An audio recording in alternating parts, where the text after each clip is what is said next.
Anda kembali lagi ke segmen Central Banking dan kami juga masih bersama dengan Direktur Departemen Pengelolaan Uang Bank Indonesia, Eva Adiria S secara eksklusif. Ibu Eva melanjutkan dialog kita dari sebelum jeda tadi, lalu di kondisi saat ini yang sudah banyak orang menggunakan dompet digital, apakah masih banyak permintaan uang tunai? Ya, Mbak Anneke, sebagaimana kita lihat ya sebenarnya permintaan uang kartal di Indonesia itu masih bertumbuh secara positif, sejalan dengan pertumbuhan perekonomian Indonesia. Walaupun kita lihat juga memang mengalami pelambatan, memang ada dampaknya, ada pelambatannya. Nah, kalau kita lihat angka UYD di Indonesia saat ini masih menunjukkan pertumbuhan yang relatif tinggi. Bahkan kalau kita lihat periode 2010 sampai 2015, eh, uang yang diedarkan itu tumbuh ya berdasarkan perhitungan compound average growth rate itu sekitar 13%. Nah, kalau di periode 2016 sampai 2021 itu berkisar 9,4% gitu ya. Nah, kalau kita lihat lagi rasio UYD tersebut terhadap PDB, kalau dibandingkan dengan PDB nominal masih relatif stabil dengan rata-rata pertumbuhannya 4,5% selama periode 2010 sampai 2021. Jadi kita bisa mengindikasikan bahwa pertumbuhan penggunaan uang kartal itu masih bersifat simetris terhadap pertumbuhan ekonomi. Nah, di era digital saat ini dan meningkatnya transaksi e-commerce, jadi walaupun kita tahu bahwa memang gitu ya. Namun kita melihat bahwa Bank Indonesia nggak hanya cuma menyediakan uang tunai, tapi kita juga tetap mendorong masyarakat untuk menggunakan transaksi pembayaran secara non tunai, antara lain KRIS, uang elektronik, BIFAS, dan digital banking. Baik, Ibu Eva melanjutkan pertanyaan sebelumnya. Kalau menurut pandangan Ibu, dengan adanya fenomena digitalisasi dalam sistem pembayaran, apakah dapat menggantikan kebutuhan uang tunai? Ya, eh, kalau kita lihat pertumbuhan uang kartal itu sangat kuat dipengaruhi dengan pertumbuhan PDB nominal, maka kami melihat bahwa level uang kartal akan tetap naik, Mbak, sejalan dengan kenaikan pertumbuhan ekonomi. Nah, kita sudah membuat proyeksi ya, menurut proyeksi Bank Indonesia ini secara baseline UYD hingga tahun 2045 masih tumbuh sebesar kurang lebih 4,29%. Walaupun sudah memang kita juga sudah memperhitungkan adanya transaksi non tunai, bahkan uang kartal itu masih diproyeksikan akan tetap tumbuh sekitar 2,76%, sehingga dapat disimpulkan bahwa transaksi non tunai belum menjadi pengganti sebenarnya dari alat pembayaran tunai. Jadi hubungan antara non tunai dengan uang kartal itu masih lebih bersifat komplementer atau saling melengkapi, Mbak.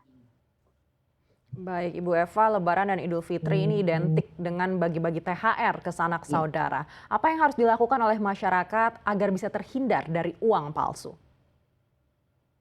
Iya, Mbak Anneke, ini uang palsu ini ya sangat dikhawatirkan oleh masyarakat memang, dan kami juga dari Bank Indonesia. Karena itu kami perlu mengingatkan kembali kepada masyarakat kalau perlu penukaran uang pecahan kecil gitu ya, uang rupiah pecahan kecil untuk dibagikan kepada keluarga pada saat Lebaran nanti. Mohon masyarakat untuk melakukan penukaran uang itu di bank, di kantor-kantor bank yang tersebar di seluruh Indonesia, dan memanfaatkan layanan kas keliling Bank Indonesia gitu ya, termasuk nanti layanan kas keliling Bank Indonesia dengan perbankan di terminal maupun di pasar-pasar. Nah, kami juga menghimbau gitu ya, sebaiknya masyarakat itu menukar tidak melalui pihak ketiga, karena hal itu tujuannya adalah untuk menghindari masyarakat dari potensi untuk mendapatkan uang rupiah palsu.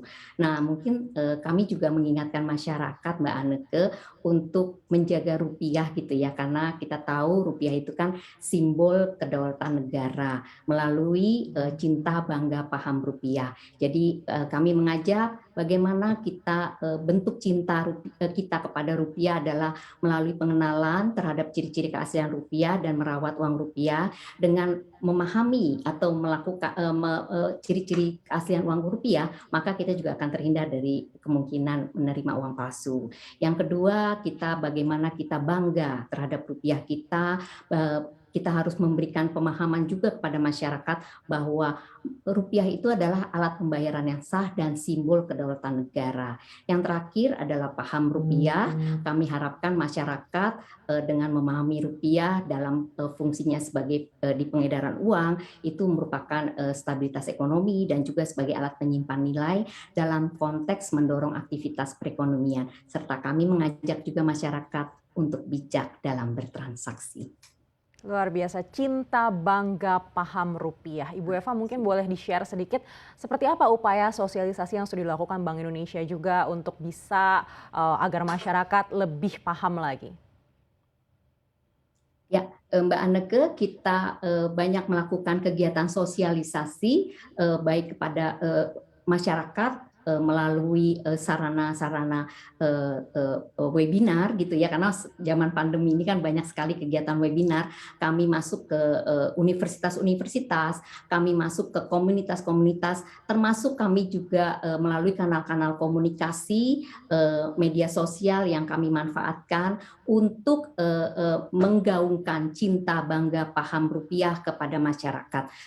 Itu adalah bagian yang kami sampaikan komunikasi, termasuk ketika kami melakukan kegiatan kas keliling gitu ya, maupun kita melakukan kas keliling ketiga T, kami juga melakukan kegiatan komunikasi atau edukasi cinta bangga paham rupiah kepada masyarakat. Baik, sekali lagi terima kasih Ibu Eva Aderia S, Direktur Departemen Pengelolaan Uang Bank Indonesia telah bersama kami dalam segmen Central Banking Power Lunch.